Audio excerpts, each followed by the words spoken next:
Welcome to my channel. Kali ini kembali lagi sama saya Tama. Kebetulan TV Speed hari ini sedang ada undangan khusus di rumah salah satu tamu istimewa di TV Speed. Siapa lagi kalau bukan Pak Muksin Harahap. Kasih tepuk tangan dulu ya di pemirsa rumah. Iya. Nah, selamat siang Abang. Selamat siang Pratama, apa kabar? Alhamdulillah sehat. Bagaimana setelah beberapa bulan kita di rumah? Apakah kehidupan mulai ada seperti yang dikatakan pemerintah new normal? Apakah dengan seperti ini ada sedikit pembaruan dalam kehidupan buat Abang sendiri? Ya, bagi saya dalam keadaan apapun memang kita harus bersyukur. Karena pada saat ini kita masih diberikan lagi udara yang segar, kesehatan. Wah. Nah ini paling penting sekali gitu. Tapi yang paling utama adalah pikiran yang positif, ini yang sangat penting sekali. Karena seperti yang kata Bang Tama tadi, bahwasanya selama COVID ini gimana? Ya saya pikir masyarakat itu banyak yang galau lah, saya pikir. Intinya semuanya dari pikiran kita. Tetap dari pikiran ya Bang? Benar, tepat sekali Bang Tama. Jadi buat teman-teman yang di rumah, sahabat-sahabat TV Speed khususnya, ternyata COVID boleh datang, tapi semangat tidak boleh pergi. Nah, saya sebelumnya sudah pernah berjumpa dengan Abang Da Muksin, salah satu motivator di Kota Medan, yang menurut saya pada saat ini ya masih seperti ini aja. Iya. Nah, seperti yang dikatakan Pak Muksin tadi, apapun semuanya intinya dari pola pikir ya Bang ya. Tepat sekali Bang Tama. Jadi kalau saya boleh sedikit bertanya ini Bang, Iya. pola pikir yang seperti apa yang harus kita cerna dalam kehidupan yang seperti ini? Yang kebanyakan manusia sekarang tergantung dengan pola normalnya, yang pergi pagi, pulang petang.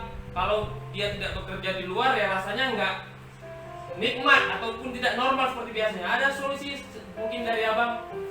Sebenarnya ini dulu juga terjadi pada saya. Di saat saya itu kerja di BUMN. Oh, pernah bekerja di BUMN Ya, ya? pernah dulu. Ya, pernah dulu. Tapi saya terkadang berpikir kita punya sel-sel saraf yang barangkali yang ini yang kita kurang pahami. Kenapa? Manusia itu adalah makhluk ciptaan Tuhan yang paling sempurna. Dan ini harus kita sadari. Makanya saya berpikir bahwasanya apapun kita bisa kerjakan. Artinya kita mau jadi sebagai karyawan, buruh, apalagi pengusaha. Nah, makanya saya katakan ini semua tergantung apa yang kita pikirkan. Tergantung dari apa yang kita pikirkan ya Bang? Tepat sekali. Nah, jadi gini Bang, tergantung dari apa yang kita pikirkan. Kalau seandainya yang dulunya berpikiran mungkin yang saya lakukan ini salah atau benar, berarti ada plus minusnya. Iya. Nah itu tips-tipsnya dari Abang bagaimana itu menyingkirkan pola-pola pikiran yang negatif seperti itu? Nah, energi. Saya kembali lagi bahwasanya energi. Jadi terkadang energi atau aura ini terkadang ini yang membuat persoalan. Bahwasanya kalau kita energi kita negatif, maka yang akan datang ke kita itu jangan heran, yang datang itu akan negatif juga gitu. Nah, jadi begitu juga dengan yang positif. Itu tidak akan pernah orang yang positif berteman dengan yang negatif, dia akan menjauh gitu. Begitu juga dengan sebaliknya. Jadi ini yang paling penting yang kita pikirkan. Jadi energi ini yang paling utama. Energi Anda apa gitu. Jadi kalau memang Anda masih ragu, saya sudah positif enggak ya? Atau saya masih negatif enggak ya? Kadang orang bisa menilai dengan pertemanan kita, siapa-siapa aja yang barangkali yang berteman dengan kita gitu. Nah, bukan berarti orang yang kelas atas itu tidak berteman dengan yang bawah. Kenapa? Karena sebenarnya energi positif ini akan gabung dengan orang-orang Melingkupi ya Bang ya? positif. Seperti teman-teman tahu, kalau kita heningkan sejenak suara kita, terdengar musik Bali ya. Nah, Iya. saya dari tadi pertama datang ke sini terheran-heran Jadi suasana di sini tuh kalau pemirsa semua tahu, ya walaupun kita sedang di rumah, tapi ya lihat seperti berada di luar rumah malah. Iya. Itu memang ada suasana seperti ini setiap hari atau bagaimana, Bang? Iya. Saya paling senang dengan alam gitu. Dan kebetulan saya bergelut di sebuah perusahaan sih sebetulnya. Nah, saya waktu itu ke Bali, pembicara di depan hampir 3.000 orang di Bali. Wow. Dan saya sering mendengar lagu-lagu seperti ini di saat sarapan pagi gitu. Ya sebetulnya kembali lagi saya mencoba untuk lebih tenang lagi dengan lantunan daripada suasana gemerciknya air dan kemudian seni dalam suara-suara Bali tadi. Ini membuat saya lebih fresh gitu. Itu saja. Luar biasa semua. Khususnya yang di TV Speed. Ya, kalau ada yang ingin bertanya-tanya, kebetulan kita hari ini sedang live, mungkin bisa bertanya-tanya, kita akan sampaikan langsung pada orangnya. Sedikit saya buka history tentang profil dari Abang Da Muksin Harap ini adalah satu dari sekian leader dari dunia, khususnya di perusahaan Swedia. Nah, kita bisa lihat di sini ada di depan ada beberapa prestasi dan mungkin masih banyak lagi yang disimpan. Saya juga kurang begitu paham, tapi yang saya sedikit ada lihat di sini ada Make It Change. Wow, ini maknanya apa nih, Bang? Kalau boleh tahu, bisa cerita sedikit nggak nih, Bang, tentang story ini, Bang? Wah, ini waktu itu kita ada acara direktur seminar namanya, yang diadakan kalau direktur seminar itu di Indonesia. Kebetulan entah kenapa berkat kerja keras sih sebetulnya dan teman-teman kita mendapatkan nomor 11 di seluruh Indonesia. Nomor 11 di Indonesia. Indonesia waktu itu. Wow, super sekali. Dan saya pun udah hampir lupa ini karena kejadian ini ya di tahun yang lewat lah, tahun 2011 waktu itu. Kenapa saya bilang hebat? Karena yang saya tahu perusahaan ini adalah perusahaan kosmetik yang nominalnya itu ya saya bilang menengah ke atas hampir rata. Namun pemakainya lebih banyak wanita. Nah, di sini yang paling hebatnya adalah peringkat 11 dari top meeting di tahun 2011. Ya kita lihat sosoknya gitu loh. Masih laki-laki tulen. Dan di sini masih banyak lagi ya, Bang ya? Banyak. Kalau ini bisa cerita sedikit nggak, Bang, tentang ini, Bang? Dan ini juga waktu tahun 2009. Nah, temanya itu Yes You Can, dan kita pun mendapat pertumbuhan waktu itu termasuk tercepat. Dan alhamdulillah ya tercepat waktu itu, dan ini juga diberikan untuk top Asia kali ya di tahun itu juga tahun 2008. Oh, ini top Asianya ya? Iya, dan jadi kita dalam hal pertumbuhan tercepat, dan waktu itu nomor 3-nya dari Cina. Dan ini kembali lagi saya katakan bahwasanya dari awal pembicaraan dengan Pak Tama tadi mengenai apa yang kita pikirkan. Apa yang kita pikirkan, iya, teman-teman? Jadi saya memikirkan bahwasanya gimana sih kok orang bisa menjadi nomor 1. Dan saya tanamkan pada diri saya harus bisa nomor 1. Masalah waktu itu adalah memang kita rencanakan dari awal. Dan itu tidak pernah terjadi tiba-tiba karena daripada kerja keras sebenarnya. Dan lebih dari itu, nah ada sih yang barangkali banyak juga, saya sudah kerja keras nih. Iya, pasti. Nah, saya sudah S2 bahkan sudah S3 tapi kok nggak berhasil juga ya gitu kan. Nah jadi kembali lagi bahwasanya kita punya namanya dua, jasmani dan rohani. Nah artinya kita harus namanya berhubungan horizontal terhadap manusia, tapi jangan lupa vertikalnya juga gitu. Horizontal terhadap manusia dan jangan Iya. lupa vertikalnya. Nah jadi ini semuanya apapun itu kalau Allah itu ridho maka kun katanya, maka jadilah gitu. Jadi maka jadilah. Iya, jadi nggak perlu ragu sih sebenarnya. Nah makanya usaha dulu baru berdoa. Nah jadi di sini perlu namanya keikhlasan. Nah saya paling kalau saya ingatkan sampai sekarang itu barangkali saya menangis gitu kan, tapi ya udahlah, ya itu kisah lalu lah. Tapi perlu teman-teman ketahui di sini bahwasanya ini penting sekali ya, hal terhadap orang tua. Nah, ini yang paling utama yang saya lakukan sebenarnya.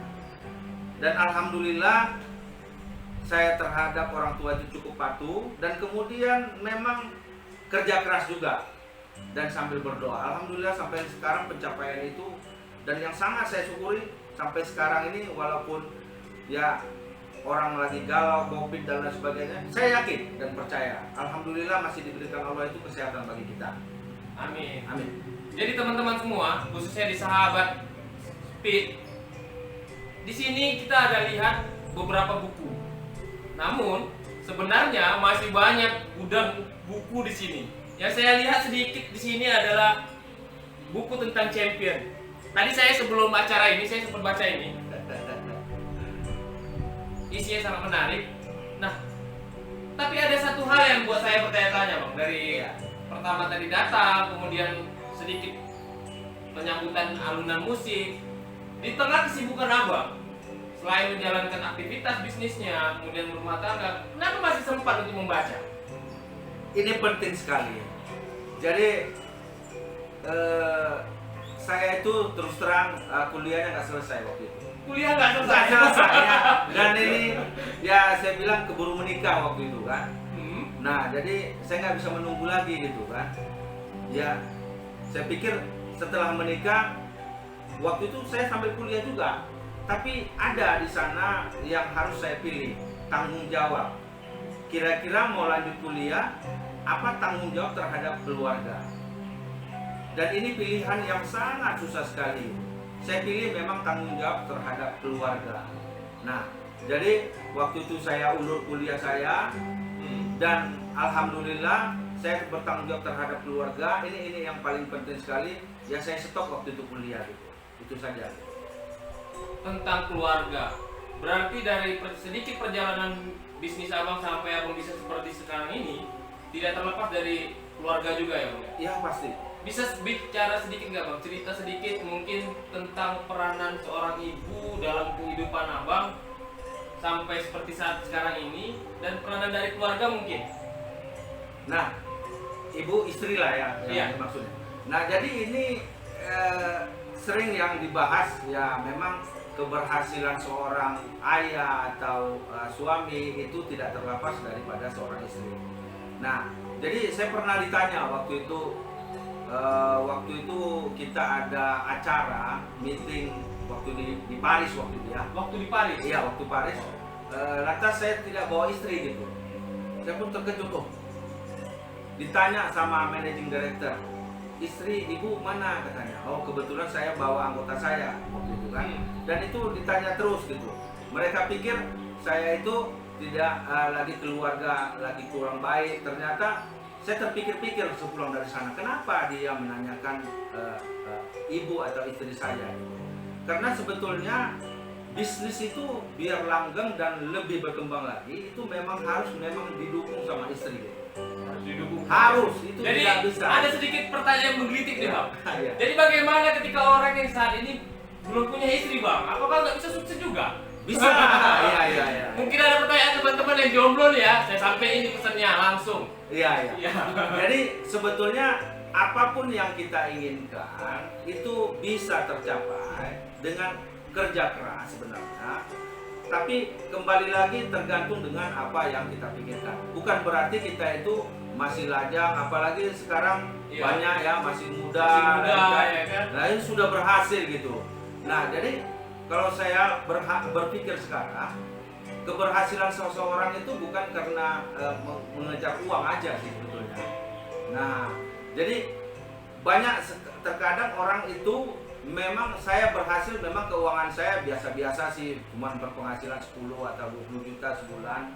Nah, jadi keberhasilannya sebetulnya bukan karena uangnya, tapi berapa banyak yang memang seseorang itu bisa mensukseskan orang lain, itu kebanggaan bagi dia. Mensukseskan orang lain. Iya. Sementara kita sendiri pada saat itu sedang menjajaki kesuksesan itu ya, Bang. Iya. Nah, wow, jadi ini inti yang paling luar biasa, membuat orang menjadi lebih baik. Berapa banyak orang bisa berubah, yang negatif menjadi positif, itu kan sebuah keberhasilan gitu. Jadi pencapaian keberhasilan itu jangan pernah didasarkan dengan uang. Ini penting sekali. Kenapa? Karena menurut saya uang itu bukan berarti Anda dianggap sudah berhasil. Nah, kalau saya katakan dari bagian ekonomi, ya penghasilan 100 juta apakah sudah kaya atau berhasil? Belum tentu. Kenapa? Kalau utangnya 200 juta, penghasilan 200 juta, aja miskin juga namanya kan gitu. Bukan remis malah nombor ya. Nah, itu Mari dia. Bang, sambil minum. Oh iya, terima kasih. Mari pemirsa, kita minum dulu Ya, berhubung minum dulu. lagi obrolan santai. Ternyata ada sisi yang sangat luar biasa yang kita sedikit kupas hari ini adalah menunggu sebenarnya. Nah, namun dari pola pembicaraan hari ini ada beberapa poin yang saya perlu sedikit tegaskan kembali. Sebelum Anda mensukseskan orang lain, ternyata ada peran dulu di diri kita. Apa itu? Pola pikir. Bagaimana pola pikir kita terhadap diri kita? Apakah kita mau sukses atau tidak? Kemudian langkah yang kedua adalah sukseskan orang lain, maka Anda jauh lebih sukses. Iya. Benar seperti itu ya, Bang? Tepat sekali. Nah, jadi boleh saya tambahi. Karena kembali lagi saya katakan mengenai energi tadi, ini sangat berkaitan sekali. Artinya kalau kita menabur kebaikan, itu berlaku hukum ya, tabur tuai. Berarti Tabur itu tuai. akan kembali ke kita. Nah, banyak terkadang itu hanya sebuah tulisan atau kiasan atau banyak membaca hanya sebuah ya banyak didengar ke kuping, tapi sebetulnya maknanya itu lebih kepada kehidupan keseharian gitu. Kehidupan sehari ya. Kehidupan berkeluarga, kehidupan bermasyarakat, kehidupan berteman. Jadi energi yang memang kita buat positif terhadap orang, sebenarnya kita nggak akan pernah rugi. Memberi atau menyumbang apa saja yang kita berikan itu tidak akan pernah rugi karena itu akan kembali ke kita gitu. Nah, jadi ini juga sebaliknya gitu. Hati-hati juga gitu. Kalau kita menyepelekan orang atau tidak barangkali sombong atau tidak menghargai orang, maka orang pun akan kembali begitu juga terhadap kita. Nah, jadi saya pikir inilah yang termasuk new normal sekarang. Jadi saya berharap kepada pemirsa teman-teman bahwasanya kita harus tanamkan diri kita gitu. Obat yang paling hebat itu ya saya pikir bukan obat kimia ataupun berangkat ke Jerman membawa, tidak gitu. Obat yang paling hebat itu adalah semangat pada diri kita. Motivasi dari kita itu adalah obat yang paling luar biasa. Kenapa? Karena dengan kita bersemangat, kita termotivasi, kita bergairah, maka energi-energi positif itu akan dekat ke kita. Dan kesehatan itu semakin bertumbuh. Kalaupun Anda sekarang sedang ya barangkali menambah stamina obat ini, itu hanya tambahan. Tapi yang paling utama itu adalah sebenarnya memang semangat, gairah atau passion Anda sendiri. Nah, sedikit lagi nih Bang, ada sedikit pertanyaan mungkin yang dulunya pernah bersemangat, auranya mungkin lagi menggelora, mungkin pada saat new normal ini ya terlalu lama banyak diam di rumah gitu kan, kemudian semangatnya jadi down. Itu ada tips nggak dari Abang untuk menaikkan kembali gelora semangat itu tadi? Nah, jadi kembali lagi ini masuk ke materi kita barangkali ya. Iya. Ini kembali lagi masalah menunggu. Saya pernah mengutip dari sebuah ya motivator ya, pembicara, bahwasanya masalah menunggu ini besar-besar dikaitkannya, bahwasanya dia katakan jangan pernah menunggu ya. Jangan pernah menunggu. Jangan pernah menunggu karena tidak ada waktu yang tepat untuk memulai. Tidak ada waktu yang tepat untuk memulai. Iya. Mulailah dari kemampuan yang biasa-biasa. Kemampuan yang luar biasa itu akan timbul di perjalanannya nanti.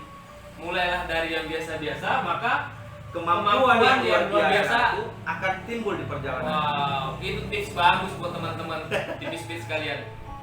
Dan mungkin pemirsa di rumah juga harus mulai kembali dari semangat yang kecil dulu.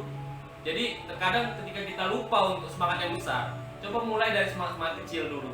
Ya mungkin bisa sedikit,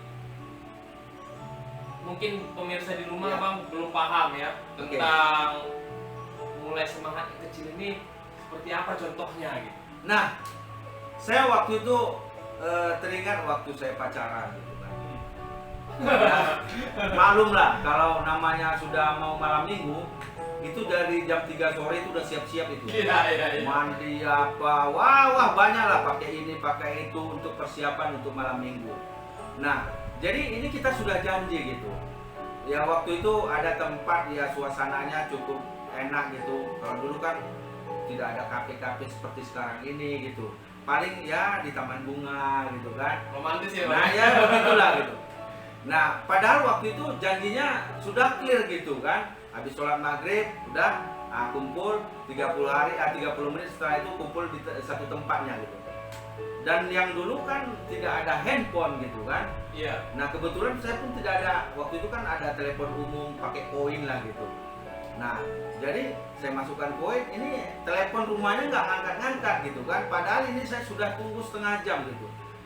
Jadi berawal dari sana menunggu itu sangat sebal sekali gitu. Iya, pasti. Sangat sebal sekali, apalagi sudah mulai gerimis gitu. Nah ini yang sering terjadi, timbul pikiran-pikiran negatif. Kalau kita memang negatif kepadanya, aduh ini nggak bener ini. Nah, jadi saya berpikir bahwasannya, oh ternyata menunggu itu sangat menyebalkan. Ini kejadian yang paling membuat energi menjadi negatif, salah satu. Padahal kalau saya datang ke rumahnya tidak menunggu, langsung aja kenapa tidak gitu. Saya sudah tahu apa yang terjadi gitu. Ini menunggu yang pertama. Menunggu yang kedua, saya teringat waktu saya di pesawat ya. Waktu itu udah lelah ya, bayangkan itu kalau ke Brazil itu perlu waktu 26 jam. Saya pernah itu ke Brazil 26 jam ke sana. Ini cukup jauh. Dan saya duduk, kebetulan saya itu kepingin sekali membaca majalah gitu ya, sambil duduk ya, daripada pusing kepingin majalah gitu. Dan saya lihat nggak ada pula majalah di sana, dan saya lihat di seberang sana kebetulan ada orang lagi buka-buka majalah, dan saya lihat wah itu enak majalahnya. Dan waktu itu dia selesai membacanya, dia taruh itu di bangku belakang itu kan, dan saya kepingin sekali itu, dan saya menunggu kapan waktunya ya dia menoleh ke saya, ataupun gimana caranya saya untuk mendapatkan daripada majalah itu. Tapi saya waktu itu menunggu, itu yang sangat menyebalkan dan menakutkan. Kenapa? Karena tidak akan pernah mungkin dia itu menyodorkan majalah itu ke saya. Dia tak tahu ini. Itu masalah menunggu kedua. Jadi saya pikir menunggu ini identik juga dengan menambahkan meminta. Jadi saya tidak malu waktu itu meminta. Toh memang saya minta majalah itu, toh memang kalau dia tidak kasih, saya dan dia aja yang malu.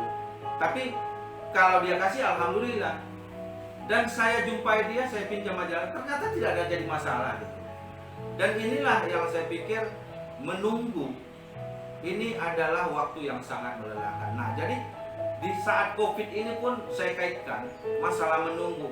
Kita tidak bisa menunggu new normal ini, ada yang bilang sampai Desember, ada yang Oktober dan lain sebagainya. Terus seperti kata Pak Tama, sebagian orang sekarang ini menunggu waktu lebih baik, kapan COVID ini kita baru berjuang, itu saya pikir tidak. Begitu juga saya waktu itu, apakah saya harus selesaikan kuliah dulu, baru saya mendapatkan pekerjaan yang lebih baik, ataukah sekarang ini ya musim ini kan tidak baik, ada yang musim hujan kan gitu. Waduh ini lagi banjir, ini nanam ini kurang baik, apa saya harus tunggu ini semua? Saya tidak bisa tunggu gitu. Nah, artinya saya berharap inilah keterangan yang tadi yang saya katakan, menunggu, tidak ada waktu yang tepat untuk memulai. Jadi kita mulai aja gitu dengan kemampuan yang biasa-biasa aja. Kenapa? Di saat kita berjalan, kita saat melakukan usaha, apapun aktivitas, ternyata di situ akan timbul peluang yang lebih besar lagi. Dan ini yang sering saya lakukan. Nah, kalau ada keinginan dalam diri kita, jangan ditunggu lagi gitu. Karena kita nggak tahu hasilnya kalau belum kita lakukan gitu, dicoba. Kalaupun kita coba gagal, setidaknya kita tahu apa yang harus kita lakukan berikutnya gitu. Nah, intinya jangan pernah menunggu selesai kuliah dulu, menunggu umurku barangkali 25 tahun dan saya sekarang sudah 50 tahun. Seandainya saya tunggu umur saya 50 tahun saya baru mulai, nah ini bahaya. Kenapa? Usia-usia seperti saya ini sudah mulai banyak persiapan pensiun. Jangan dulu pensiun dulu, baru memulai. Kapan? It so time. Ini saatnya. So time. Sangat menginspirasi sekali buat sahabat semua. Jangan pernah menunggu, karena menunggu itu melelahkan. Mulailah dari yang terkecil, karena dalam perjalananmu kau akan dapat sesuatu hal yang mungkin luar biasa untuk kehidupanmu. Super sekali. Sedikit bang, kalau saya bilang ya, saya sendiri terkadang merasakan itu. Ya. Terkadang ketika kita sudah mulai melakukan di dalam perjalanan itu, kemudian jumpa dengan sedikit masalah. Terkadang kita, ya namanya juga ketika lelah dapat lagi masalah, seperti terpukul gitu Bang. Untuk bangkit dari keterpurukan itu seperti apa Bang? Nah, banyak orang berpikir sukses dan gagal itu hal yang sangat berjauhan. Kalau saya katakan sukses dan gagal itu sebetulnya berteman. Sama seperti Bang Tama dengan saya, berteman gitu. Bukan berarti ini saya katakan gitu kan. Nah, sukses, gagal itu teman akrab sekali. Teman akrab sekali. Teman akrab sekali. Jadi kalau Anda belum gagal, belum ada kesuksesan. Wah, belum pernah gagal berarti belum sukses. Belum. Jadi kegagalan itu lebih bagus. Kenapa? Karena dari situlah kita belajar sehingga kita sukses. Terus kalau kita sukses, pernah lagi gagal.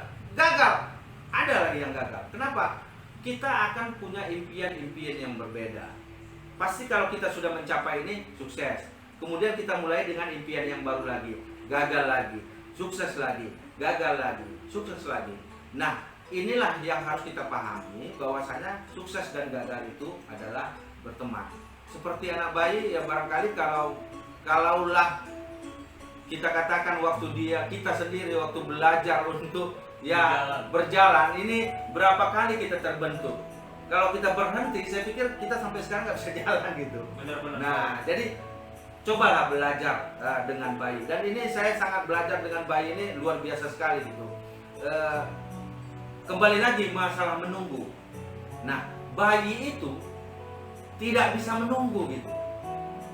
Ya saya pun tidak ingat sih, tapi saya ingat adik saya itu kalau mau nyusu, mau jam 3 malam, mau jam apa, kapan dia butuh, dia harus hari itu juga, detik itu juga harus minum. Dia tidak, itulah sepertinya semangat. Harus ngotot ya. Harus ngotot gitu. Kalau nggak, nangis dia. Sampai kapan? Sampai dapat. Sampai dapat. Sampai dapat. Inilah belajar dari anak bayi sebetulnya gitu. Jadi dia nggak bisa nunggu kapan waktu, ini ibuku lagi tidur. Nggak peduli dia.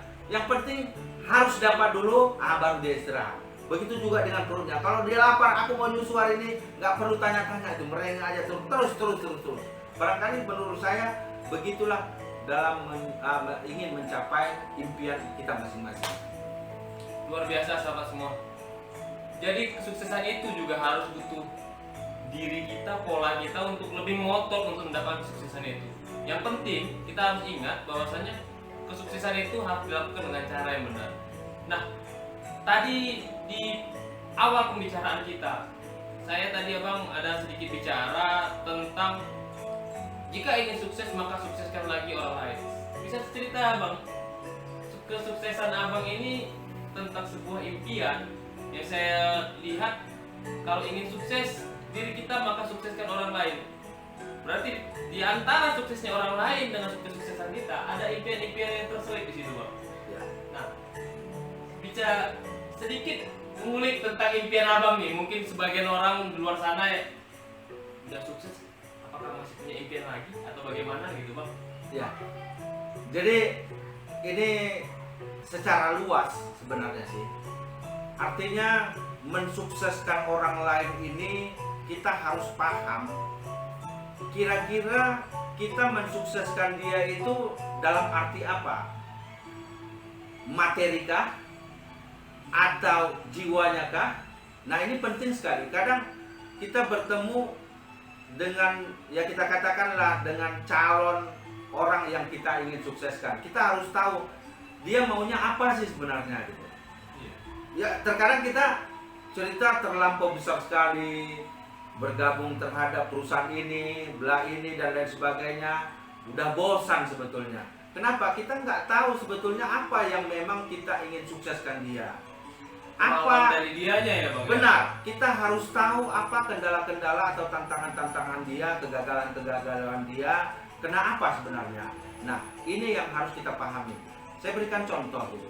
Barangkali di dalam hal keluarganya, pada saat ini dia butuh semangat. Kenapa? Karena selama ini barangkali dia disepelekan keluarganya, dikucilkan. Dia kepingin dihargai. Nah, ini masalah hargai, ini melebihi daripada uang. Maka yang pertama yang harus kita lakukan, mengkelirkan masalah menghargai ini. Menghargainya dulu. Betul. Nah, kalau sudah kita bisa menghargai dia, dan apa sih persoalan kenapa dia itu tidak dihargai? Barangkali dia selama ini pun tidak menghargai orang lain. Makanya kita positifkan dulu. Istilahnya Hukum sebab akibat ya Bang? ini yang penting dia. Nah, kalau ini sudah clear, baru yang kedua apa lagi yang memang ingin dia capai? Nah, kenapa kalau saya katakan kalau memang dia ingin capai sebesar-besarnya tapi dia kita lihatnya orangnya malas. Nah, saya pikir nggak ada obat malas gitu. Kenapa? Karena kesuksesan itu apapun ceritanya harus kerja keras. Harus kerja keras. Iya, benar. Belum ada terjadi itu 1 kilo itu berlihat jatuh bak. Kalau terjadi saya Wah. tidak mau. Nah, ini Buat teman-teman yang mungkin sedikit punya pengalaman pribadi ya tentang sebuah penghargaan terhadap orang lain, yaitu terkadang saya sendiri juga ngerasain Bang, di antara pekerjaan, keluarga, teman maupun lingkungan, ini mana yang harus kita utamakan lebih dulu Bang? Nah, saya pernah sih masalah ini sering saya kaitkan dengan kehidupan. Kalau saya katakan ada 4 wadah, ya, yang saya pikir yang diisi air. Nanti di episode selanjutnya bisa kita praktekkan ya. Ini secara mukodimahnya aja sih. Nah, kalau ada batu, kerikil, kemudian di bawahnya itu ada pasir, kira-kira apa sih yang duluan dimasukkan di dalam wadah tersebut sehingga wadah tersebut tidak tumpah? Nah, ternyata pertanyaan yang saya lakukan, yang saya katakan itu sangat berkaitan sekali dengan kehidupan sehari-hari. Artinya, kalau memang kita sudah memang berkeluarga, yang paling utama itu adalah keluarga. Apapun ceritanya, keluarga. Yang kedua itu adalah pekerjaan. Nah, jadi keluarga selesai, kemudian urusan pekerjaan, kemudian yang ketiga adalah keluarga dari keluarga kita. Kemudian yang terakhir adalah teman-teman kita. Nah, jadi 4 ini saling berkaitan. Jadi nanti di episode berikutnya kita bisa praktekkan mengapa harus demikian. Dan saya berikan contohnya dengan wadah. Itu saja sih. Buat pemirsa di rumah, tadi ada sedikit pertanyaan saya. Mungkin untuk episode selanjutnya ini akan terjawab. Bagaimana peranan keluarga, pekerjaan, teman, maupun kebiasaan kita di lingkungan. Mana yang lebih utama? Karena saya pribadi terkadang ketika ditanya gitu Bang, kenapa belum pulang? Iya, iya. Saya lagi kerja. Sementara mungkin istri atau anak sudah menunggu di rumah. Iya. Nah, terkadang teman juga ngabari, wah sombong sekali sekarang, Ya. nggak pernah lagi gabung-gabung. Sementara saya bilang saya lagi bekerja. Jadi ada sedikit memang tarik ulurnya juga. Kalau saya bilang, saya sendiri terkadang ya bingung pada saat itu. Ya mungkin bisa terjawab di episode selanjutnya teman-teman ya. Ini PR buat kita semua, jangan lupa. Buat teman-teman di rumah, share menyaksikan video ini, mungkin video ini tidak berarti untuk Anda, tapi mungkin bisa berarti untuk teman Anda, saudara Anda, sahabat Anda, mungkin orang yang terpaling Anda cintai. Ya, kita tadi sudah banyak bercerita panjang lebar tentang perjalanan, tentang menunggu, proses bagaimana kita menghadapi pandemik yang mungkin membuat psikologi bangsa Indonesia sendiri itu sangat berpengaruh besar. Yang normal ini sebenarnya belum dikatakan normal, tapi bagaimana pola pikir kita bisa melakukan apa yang tidak bisa dilakukan orang mungkin di luar sana. Mulailah dari yang terkecil seperti yang dikatakan Bang Husin tadi.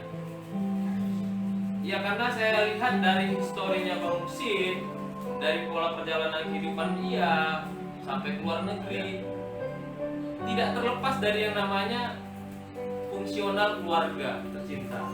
Nah, impian yang belum saat ini tercapai Bang, dan ingin diraih kira-kira apa itu Bang? Tadi sedikit pertanyaan mungkin yang pemirsa di rumah juga ingin tahu itu.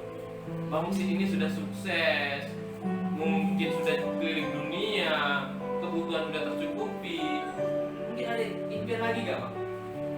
Nah, jadi sebenarnya saya selalu melakukan 3 tahap. Apapun impian, apapun yang saya kerjakan, saya selalu melakukan 3 tahap. Yang pertama, impian jangka pendek, ada impian jangka menengah, ada impian jangka panjang. Dan ini saya sudah di penghujung ini. Saya sudah siap-siap untuk impian jangka panjang. Artinya, alhamdulillah, saya rasa kita sangat bersyukur sekali tinggal di Indonesia ini. Ya, saya sangat bersyukur sekali.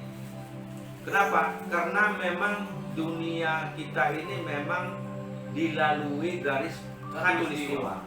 Nah, saya waktu belajar geografi ini bingung apa sih memang geografi dijaluri jalur khatulistiwa, dan ada yang memang negara yang tidak dijaluri khatulistiwa. Nah, jadi ini penting sekali sebetulnya kita semakin bersyukur. Kenapa? Karena kalau di Eropa ataupun di Afrika ataupun yang lain itu di luar khatulistiwa ini, yang dijaluri khatulistiwa, itu perbedaan waktu itu sangat signifikan sekali gitu. Nah, kalau kita cukup 12 jam, kemudian iklim kita cukup bagus sekali. Makanya kalau saya katakan pernah waktu itu Salman ya, Raja Salman datang ke Indonesia, bahwasanya Indonesia ini adalah kepingan daripada surga. Saya katakan tepat sekali. Saya teringat waktu di Spanyol, waktu itu dikelilingi lautan Atlantik, dan mereka itu memang bebatuan dan air laut itu bisa ditawarkan. Bayangkan itu susahnya kehidupan, tapi mereka bisa negara maju gitu. Dan kalau kita dilempar batu dan tongkat menjadi tanaman, kalau di sana bukan batu dan tanaman yang dilempar, tanaman ditanam aja belum tentu tumbuh karena di atas batu, perlu proses yang cukup panjang sekali. Nah, jadi kenapa? Karena mereka harus buat tanahnya, pupuknya dan lain sebagainya. Dan kalau di Indonesia ini cukup sangat subur sekali. Alangkah sedihnya ya kalau kita ini memang tidak mau bekerja keras di tempat yang memang betul-betul yang kata Salman itu, bahwasanya Indonesia ini adalah kepingan surga. Nah, jadi impian yang saya terakhir ini sebetulnya saya ingin jalan-jalan ke Indonesia lagi gitu, keliling-keliling di Indonesia ini lagi gitu, karena belum seluruh Indonesia ini saya jalani gitu.